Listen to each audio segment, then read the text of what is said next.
आप आए थे, आपका मित्र कहाँ है? बारिश से लेट हो गया उनको। चलिए देखिएगा, आज के टॉपिक में हम लोग को क्या पढ़ना है दोस्त, बोलिए। क्या कोई न्यू चैप्टर स्टार्ट होने वाला था ना? देखिएगा, आज हम लोग एक न्यू टॉपिक पर बात करने वाले हैं जिसका नाम है अनुक्रम और श्रेणी। ठीक है ना? इसको हम लोग बोलते हैं सीक्वेंस एंड सीरीज।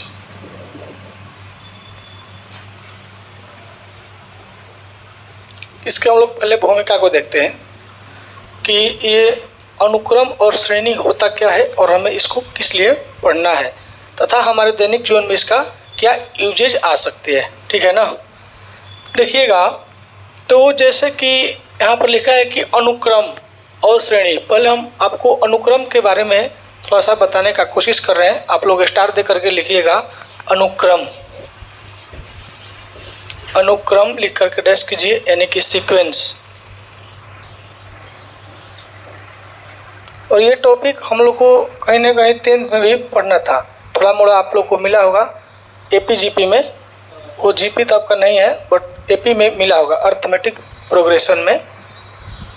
तो स्टार देकर लिखिएगा अनुक्रम। चलिए लिखिएगा, तो अनुक्रम का अर्थ होता है, अनुक्रम का अर्थ होता है किसी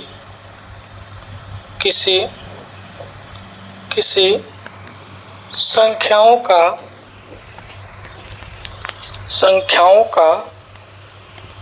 निश्चित नियम के अनुसार लिखना। यानी कि अनुक्रम का अर्थ होता है किसी संख्याओं को जब हम किसी निश्चित नियम के तहत लिख देते हैं तो हमारा अनुक्रम बन जाता है। फॉर एग्जाम्पल में लिखिएगा 2 4 6 8 10 ... क्या है? यह एक अनुक्रम है। यह एक अनुक्रम है। देखिएगा, इसको पहले समझना है क्लियर। देखिएगा, यानी कि ये 2 4 6 8 10 जो है ना, वो हमें ये लग रहा है कि सब में क्या है, 2 ऐड हो रहा है। +2 इसमें भी है, +2 इसमें भी है, +2 इसमें भी है और +2 इसमें भी है। यानी कि ये एक किसी निश्चित नियम के तहत है। 2 4 6 8 10, ये 12 14 16 ऐसे बढ़ते बढ़ते ये n तक मतलब जाएगा। यानी कि ये मतलब क्या है, एक अनुक्रम है। इसको हम एक मतलब बोल सकते हैं क्या है, सीक्वेंस है। ठीक है ना? अगर हम इसको ऐसे लिख दें मेरे दोस्त कि 2 3 5 9 11 C D ... ऐसे लिख दे, तो यहाँ पर आप देखिएगा कि 2 से 3 हुआ है, यानी कि 1 का डिफरेंस है। 3 से क्या है, 5 है, 2 का डिफरेंस है। 5 से 4 हो गया, यानी कि 5 से 9 हो गया, यानी कि सीधे इसमें कितना का डिफरेंस है, 4 का डिफरेंस है। और यहाँ से हद तब है कि फिर यहाँ से 2 का डिफरेंस आ रहा है और 11 के बाद C लिख दिया, D लिख दिया, यानी कि इसका कोई अता पता नहीं लग रहा है। ठीक है ना? यानी कि यह क्या है, यह एक अनुक्रम आपका नहीं हो सकता है। यानी कि यह एक अनुक्रम नहीं है। तो देखिए, तो हमारे दैनिक जीवन में अनुक्रम को इसलिए लेकर आया गया कि ताकि हम लोग डेटा को समझें। सपोज जैसे कोई व्यक्ति अपना धन राशि को बैंक में सेविंग करता है। ठीक है, वो अपना 2 लाख रुपया, 50 रुपया, 100 रुपया मतलब वो सेव किया और उसका बैंक का इंटरेस्ट है जैसे 4% 3%, यानी कि 100 रुपया उसका मतलब महीना में 3% के दर से ये बढ़ रहा है। ठीक है ना? और वो अपने पैसा को लमसम 20 साल 25 साल वो छोड़ दिया है। तो इसको हम लोग पैसा को ऐसे ऐड करते हैं क्या, फर्स्ट मंथ में आपका 100 रुपया था, सेकेंड मंथ में आपका कितना हो जाएगा, 103, यानी कि 3% के हिसाब से 103, 100 कितना हो जाएगा, 6, 109, 112, 115, ऐसे करते करते हम लोग 20 वर्ष या 20 माह तक ऐसे निकाल सकते हैं। ठीक है ना? तो हम लोग इसी को बोलते हैं क्या, अनुक्रम। यानी कि जब हम लोग एक बड़ा सा डेटा को एक किसी निश्चित नियम के तहत लिख करके उसको समझते हैं तो उसको हम लोग बोलते हैं अनुक्रम। या ऐसे भी हम बोल सकते हैं कि जैसे कोई ग्रुप ऑफ मेंबर है, यानी कि माने व्यक्तियों का बहुत ज़्यादा समूह है और उसको हम लोग को किसी सीरीज में मतलब बांटना है तो उसको हम लोग बोलते हैं क्या, श्रेणी। जैसे कि आप लोग सुना होगा कि 20-20 का लाइन लग जाओ, या प्रत्येक लाइन में कितना होगा, 20 व्यक्ति होगा या 25 स्टूडेंट होंगे, ऐसे जितना भी होता है ना उसको हम लोग एक सीरीज बोलते हैं। सपोज 500 जैसे आदमी हैं तो 500 जैसे आदमी खड़े होंगे तो बड़ा आगा हो सकता है, छोटा पीछा हो सकता है, यानी कि सब कंफर्टेबल नहीं होगा। तो उसको हम लोग एक सीरीज में करते हैं कि जैसे 10 का लाइन लग जाओ, छोटा बड़ा बड़ा बड़ा बड़ा ऐसे करते करते हम लोग सीरीज को देखते हैं, ठीक है ना। तो वही हम लोग का होता है सीक्वेंस एंड सीरीज। मतलब सीक्वेंस का सेंस ये है कि हम लोग सपोज इसको डेटा में बहुत ज़्यादा उपयोग करते हैं। चलिए अब स्टार देकर लिखिएगा आप लोग, अनुक्रम का प्रकार यानी कि types of sequence, types of sequence.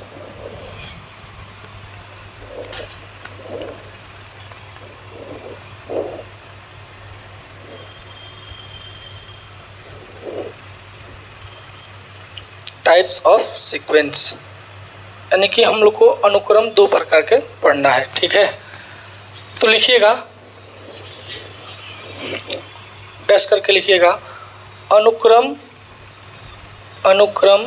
2 प्रकार के होते हैं।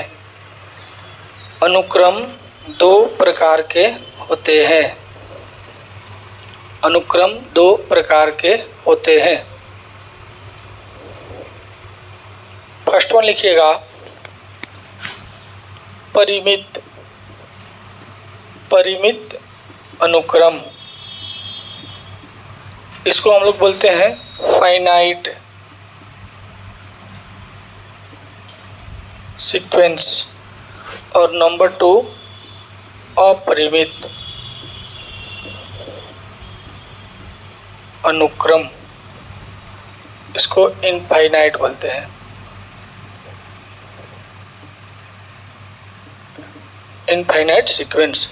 या परिमित को कोई कोई बुक में आपका लिखा होगा सीमित, सीमित, और इसको हम लोग बोलते हैं असीमित, असीमित।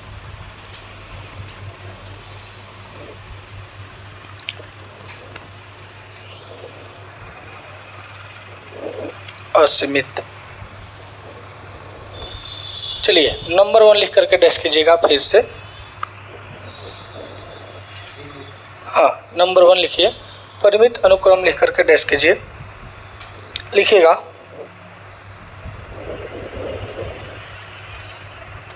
वह अनुक्रम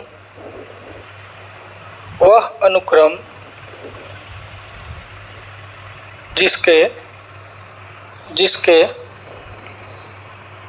सदस्यों की संख्या सीमित हो, जिसके सदस्यों की संख्या सीमित हो, उसे परिमित या सीमित अनुक्रम कहा जाता है। उसे परिमित या सीमित अनुक्रम कहा जाता है।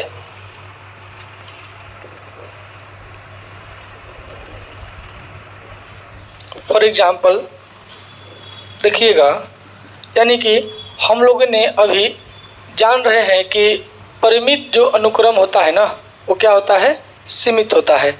और सीमित का सेंस ये है कि जो इसका 2, 4, 6, 8, 10 जैसे लिए तो इसका क्या है, मेंबर क्या है, सीमित है। जैसे ये 1, 2, 3, 4, 5 टर्म तक है, इसका मेंबर कितना है, 1, 2, 3, 4, 5 है।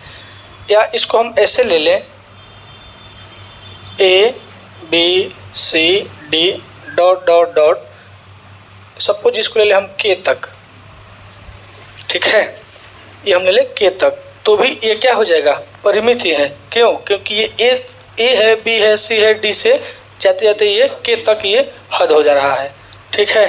यानी कि इसको हम बोल सकते हैं दोनों क्या है, परिमित ही है, दोनों परिमित अनुक्रम है, परिमित अनुक्रम है। एग्जाम्पल में कर लीजिए। और नंबर 2 फिर से लिख करके डैश कीजिएगा, अपरिमित अनुक्रम, अपरिमित अनुक्रम, अपरिमित अनुक्रम लिखिएगा दोस्त।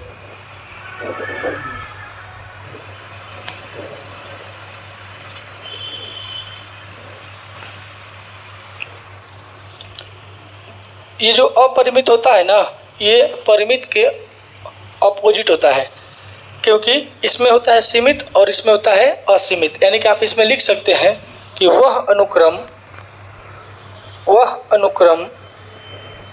जिसके सदस्यों की संख्या सीमित नहीं हो अर्थात असीमित हो, अपरिमित अनुक्रम कहलाता है, अपरिमित अनुक्रम कहलाता है।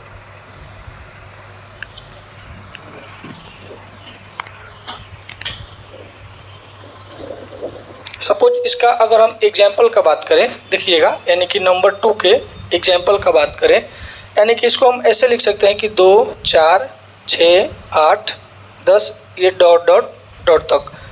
और यहाँ एक केयर ये रखना है ना कि जब भी आप डॉट दीजिएगा क्या होगा, ओनली 1 3 डॉट ही होगा, 4 डॉट का इस्तेमाल नहीं करना है, ठीक है। क्योंकि देखिए ये 2 4 6 जो 8 और 10 है, ये क्या है, इसका सदस्यों का संख्या सीमित आपका नहीं है, क्योंकि ये और आगे तक ये जा रहा है।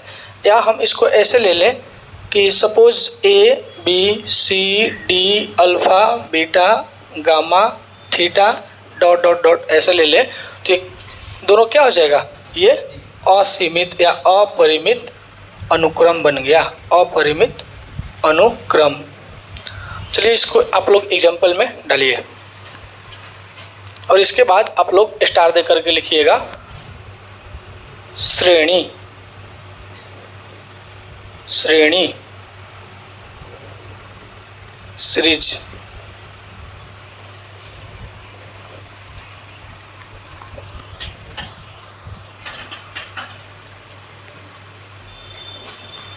चलिएगा श्रेणी को डैश करके लिखिएगा कि जब किसी अनुक्रम को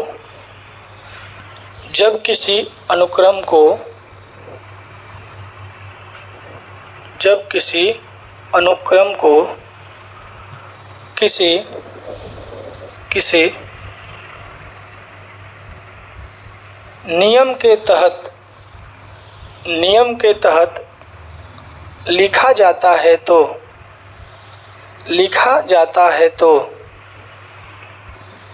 उसे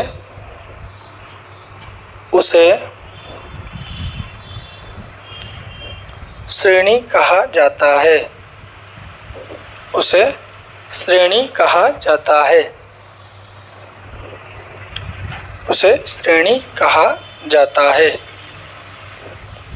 यानी कि देखिए अनुक्रम जो होता है ना, वो हम लोग को 2 टाइप्स का होता है, परिमित और अपरिमित। और ये अनुक्रम को भी आपको किसी सिस्टम में लिखना पड़ता है। जैसे आप सम के सिस्टम में इसको लिखे हैं, आप इसको विषम के सिस्टम में लिख सकते हैं, या इसको देखिए आप डिवाइड के सिस्टम में नहीं लिख सकते हैं।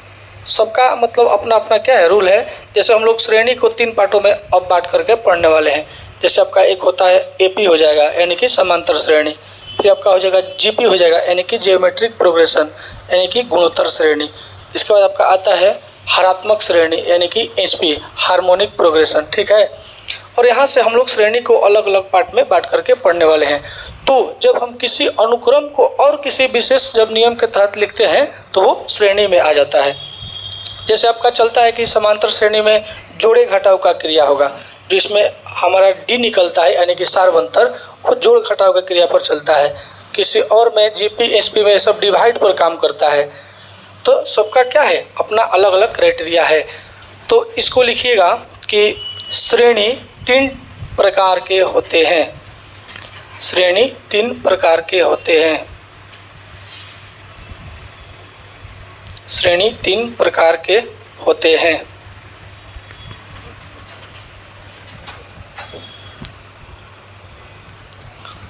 नंबर 1 लिखिएगा, नंबर 1 देकर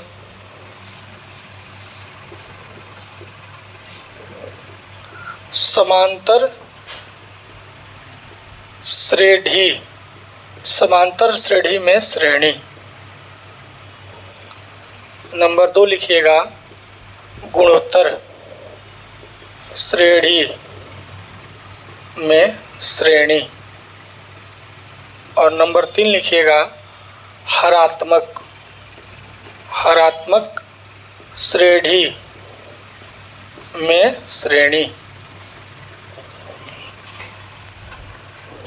अब चलिएगा भाई, इसको हम लोग बोलते हैं अर्थमेटिक, अर्थमेटिक प्रोग्रेशन। इसे हम लोग शॉर्ट में एपी ही बोलते हैं, शॉर्ट में इसे एपी भी हम लोग बोलते हैं। देखिएगा, तो जो हम लोग का समांतर जो श्रेणी है, आपको हम ऑलरेडी बता चुके हैं कि श्रेणी क्या होता है और श्रेणी क्या होता है। सीरीज होता है कुछ अलग, और क्या होता है यानी कि प्रोग्रेशन यानी कि श्रेणी, ये दोनों क्या है, अलग अलग है। और यहाँ से जो समांतर श्रेणी आपका होता है, यानी कि समांतर से कहीं ना कहीं आपको आइडिया लगता होगा कि क्या है, पैरेलल, ठीक है ना, पैरेलल। लेकिन यहाँ पर ये समांतर वो पैरेलल नहीं है, वो क्या है, अर्थमेटिक के फॉर्म में आएगा। यानी कि हम लोग जितना भी यहाँ पर खेलने वाले हैं, मतलब इस श्रेणी के साथ, वो सब क्या होगा, नंबर सिस्टम पर। जितना भी प्रोग्रेशन का यहाँ पर खेल होगा वो सब होगा अर्थमेटिक के अनुसार, यानी कि नंबर सिस्टम पर। अर्थमेटिक का आपका होता है नंबर सिस्टम। तो यहाँ से देखिएगा, जो समांतर श्रेणी होता है ना, वो 2 टाइप का होता है।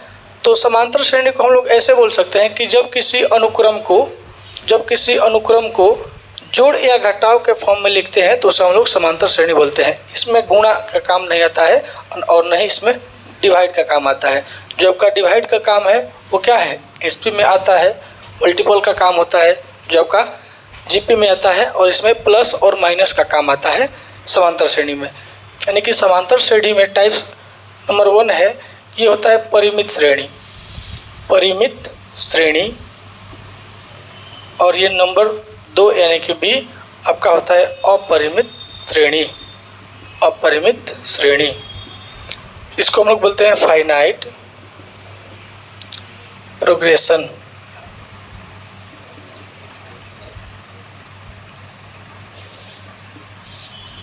और इसको बोलते हैं इनफाइनाइट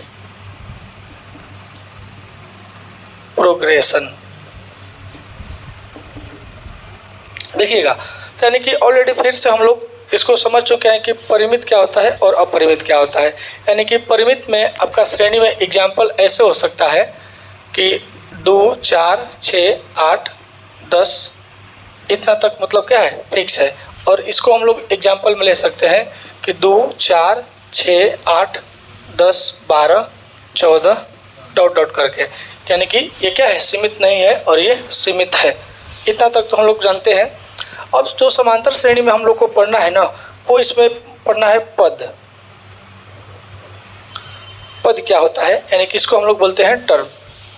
तो जो आपका टर्म होता है दोस्त ना, यानी कि कुल सदस्यों की संख्या को, कुल सदस्यों की संख्या को पद कहा जाता है, पद कहा जाता है। फॉर एग्जाम्पल, अगर कोई हम मेंबर यहाँ से ले ले, 4, 5, 6, 7, 8, 9 है, 9 तक आपका दिया है।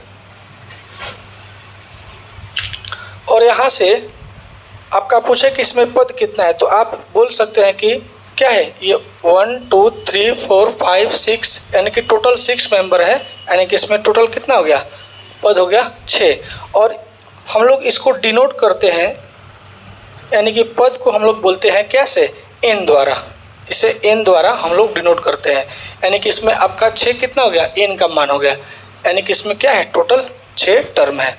और यहाँ से एक और आता है बेसिक चीज़ कि प्रथम पद, प्रथम पद यानी कि इसको बोलते हैं हम लोग फर्स्ट टर्म, फर्स्ट टर्म। तो आप लोगों को पता होगा कि प्रथम पद का अर्थ होता है कि समांतर श्रेणी का या अनुक्रम का, समांतर श्रेणी का प्रथम सदस्य क्या होता है दोस्त, प्रथम सदस्य होता है। और इसे हम लोग डिनोट करते हैं क्या, ए से। जैसे और हम लोग यहाँ से एग्जाम्पल का बात करें कि आपका जैसे कोई क्या सार्वंतर, क्या बोल रहे हैं आप, सार्वंतर। हम अभी प्रथम पद पढ़ा रहे हैं, सार्वंतर पर हम आएंगे। देखिए तो अगर यहाँ से हम कोई एग्जाम्पल दें कि 4, 8, 12, 16, 20 ऐसे हम लिख दें डॉट डॉट। तो अगर यहाँ से आपका पूछ रहा है कि प्रथम पद मेरा कितना होगा, देखिए तो ये एक क्या है, समांतर श्रेणी है और इसका जो फर्स्ट मेंबर होगा ना वो होता है प्रथम पद, यानी कि ए का मान हमारा कितना हो गया दोस्त, 4। यानी कि हम लोग पद को देख लिए और प्रथम पद को भी देख लिए। अब यहाँ से आपका आता है एक बेसिक पॉइंट, सार्वंतर। सार्वंतर देखिएगा तो सार्वंतर जो होता है ना, क्रमागत दो पदों के अंतर को, दो पदों के अंतर को क्या बोलते हैं हम लोग, सार्वंतर कहा जाता है। और क्रमागत का अर्थ ये है ना कि आपको देखिए क्रमागत में आपको ये फर्स्ट सेकंड को लेना है, बट सार्वंतर को आपको निकालना है क्या, दूसरा में से पहला को, या तीसरा में से दूसरा को, या चौथा में से तीसरे को, या पांचवें में से चौथे को, ऐसे आपको कर करके निकालना होता है। यानी कि सार्वंतर हमारा होता है क्या, क्रमागत दो पदों का अंतर होता है, बट आपको क्या मतलब करना होता है, लास्ट से लेकर के आना होता है। जैसे आपको लगता होगा कि ये 4 से जो 8 है ना, तो इसमें +4 ऐड होकर आया है। अगर आप यहाँ से निकालिएगा 4 - 8 कीजिएगा तो इसमें आपका डी का मान कितना जाएगा, -4 आ जाएगा। यानी कि जैसे आप अगर डी का मान A1 - A2 कीजिएगा पहला में से दूसरा को, यानी कि 4 - 8 आपका -4 हो जाएगा दोस्तों। ये क्या है, गलत है। इसलिए हम लोग लेते हैं दूसरे में से पहले वाले को माइनस करके हम लोग सार्वंतर का मान निकालते हैं। यहाँ A2 - A1 जब आप कीजिएगा तो A2 का मान कितना है, 8 है, 8 और -4 कितना हो जाएगा, 4 हो जाएगा। तो ये सार्वंतर में कभी भी दूसरे में से तीसरा को, या तीसरे में से दूसरे में से पहले को, और तीसरे में से दूसरे को, चौथा में से तीसरे को, पांचवें में से चौथे को, यानी कि हम बोल सकते हैं कि अगर ये n टर्म तक होगा, अगर ये n टर्म मतलब होगा तो nवें में से n - 1वें पद को। चलिए इसको हम लिखवाएंगे, तो इतना आप लोग नोट कीजिए।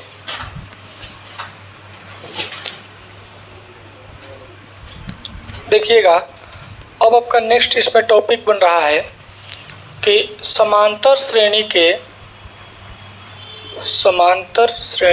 के गणितीय परिभाषा क्या होता है, गणितीय परिभाषा। देखिएगा तो समांतर श्रेणी का जो गणितीय होता है परिभाषा कि इसका व्यापक रूप कितना होता है जी, a + d, a + 2d, a + 3d, फिर a + कितना होता है 4d डॉट डॉट कितना होता है दोस्त, an, या इसको हम लोग ऐसे बोलते हैं an को a + n - 1 × d तक, इतना तक होता है। तो इसका जो आपका डेफिनेशन होगा ना, तो इसको हम लोग बोल सकते हैं कि वह श्रेणी जो a1, a2, a3, a4 dot dot an के रूप का होता है समांतर श्रेणी कहलाता है, हमारा समांतर श्रेणी कहलाता है। जहाँ ये आपका जो a1 होता है ना, वो क्या होता है दोस्त, प्रथम पद। इसे हम लोग a द्वारा भी करते हैं सूचित। जो an आपका होता है वो क्या होता है, अंतिम पद। और जो n होता है ना, वो क्या होता है, nवें पद कहलाता है। और अंतिम पद को हम लोग ऐसा भी बोलते हैं या इसको भी nवें पद बोलते हैं। और सॉरी n आपका होता है क्या, पदों की संख्या, पदों की संख्या, यानी कि an होता है आपका अंतिम पद या nवें पद, और n आपका होता है n पदों की संख्या। और इसका होता है आपका डेफिनेशन कि वह श्रेणी जो a1 a2 a3 a4 dot dot an के रूप में होता है समांतर श्रेणी कहलाता है। और इसका अगर हम एग्जाम्पल ले लें तो जैसे हम लिए 2 4 6 8 10 इतना का क्वेश्चन में देगा कि इतना का 8वां पद निकाले, 8वां पद कितना हो जाएगा, ठीक है। यानी कि इसमें जो हमारा पहला पद दिया है इसको थोड़ा सा समझिएगा दोस्त। ये सब जितना भी आपका चल रहा है सब बेसिक चीज़ है, टोटल बेसिक है। इसमें जो आपका प्रथम पद है कितना है, a2 कितना है, और d a2 माइनस a1, यानी कि दूसरका में से हमको पहला को माइनस करना है या तीसरका में से दूसरे को, यानी कि 4 माइनस 2 यानी कि आपका हो जाएगा 2। और इसमें से आपका पूछ रहा है कि 8वां पद, यानी कि देखिएगा तो पहला पद को हम बोलते हैं a1, दूसरा को बोलते हैं a2, तीसरा को बोलते हैं a3, और 8वां को हम लोग बोल सकते हैं 8वां पद, 8वां पद को हम लोग बोलते हैं क्या दोस्त, a8। और देखिएगा यहाँ जो आपका व्यापक रूप होता है ना, वो a1 जो होता है a होता है, और a2 होता है a प्लस d होता है, यानी कि ये 2 है तो इसमें कितना d है, 1 d है, ये 3 है तो इसमें कितना है, 2 d है, यानी कि वैसे ये 8 है तो हम बोल सकते हैं कि a प्लस कितना हो जाएगा, 7d हमारा हो जाएगा।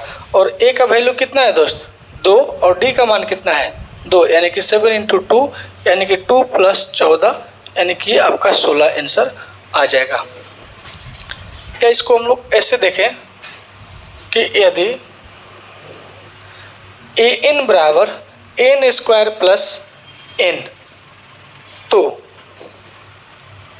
a3 का वैल्यू कितना हो जाएगा, यानी कि an का मान दिया है आपका n² + n, तो a3 का मान हमको निकालना है। देखिएगा तो जो ये हमारा an है ना, वो क्या है, nवें पद या अंतिम पद है, और आपको निकालना है कितना, तीसरा पद निकालना है, यानी कि a3 का आपका अर्थ ही हो जाएगा कि an तो n², a3 तो कितना हो जाएगा दोस्त, 3 का स्क्वायर, प्लस an तो कितना दिया है, प्लस n, और a3 तो कितना हो जाएगा, +3, यानी कि 3 × 9, और ये 3 कितना हो जाएगा, 12। ये हमारा फाइनल आंसर हो गया। या यहाँ से ऐसे क्वेश्चन ले, कभी कभी इसको tn के भी फॉर्म में देता है, tn = n² + 4n। तो देखिएगा an और tn क्या होता है, दोनों सेम ही होता है, दोनों का सेंस क्या होता है, नंबर ऑफ टर्म। जैसे t1 यानी कि पहला टर्म, t2 दूसरा टर्म, t3 तीसरा टर्म, या a1 पहला टर्म, a2 दूसरा टर्म, a3 तीसरा टर्म। तो इसमें अगर ऐसे दे दें कि tn = n² + 4n, तो t4 हमें बताइए, तो मेरे भाई ये क्या है, दोनों क्वेश्चन सेम है, मतलब जो इसका कॉन्सेप्ट है वहीं इसका भी कॉन्सेप्ट होगा। यानी कि tn का वैल्यू कितना दिया है, n² + 4n, तो हमारा कितना हो जाएगा, n का मान कितना है यहाँ पर, बोलिए 4, यानी कि 4 का स्क्वायर, और ये कितना हो जाएगा, 4 × 4, और ये 4 × 4 = 16 + 16 कितना आ जाएगा, 32। ऐसे हम लोग इसको निकाल लेंगे। चलिए इसको कीजिए।